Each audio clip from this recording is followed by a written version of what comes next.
పైసా పైసా పైసా. బంధుత్వం కలుపుకోవాలంటే పైసా, స్నేహితులు కలిసి ఉండాలంటే పైసా, అన్నదమ్ములు కలిసి ఉండాలంటే పైసా, ప్రేమించాలంటే పైసా, పెళ్లి చేసుకోవాలంటే పైసా, ఇల్లు కట్టాలంటే పైసా, చివరికి చావు చేయాలంటే పైసా.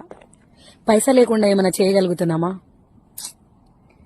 మన దగ్గర చిల్లి గవ్వలేనప్పుడు మనల్ని చూసి ఎగతాళి చేసిన వాళ్ళు కూడంగా, మనం ఎదిగాక మనం చూసి చూడనట్టు వెళ్ళిపోతే కూడంగా ఎదురొచ్చి మరీ చేతులెత్తి దండం పెడుతున్నారు.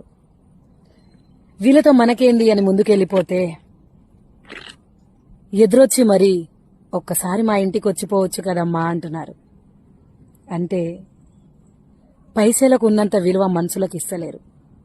డబ్బున్నప్పుడు ఉన్నంత విలువ, ఎంత మంచి మనసున్నా నిన్ను ఎవడు దేకట్లేడు. అంటే డబ్బుకి ఇంత విలువ ఉన్నప్పుడు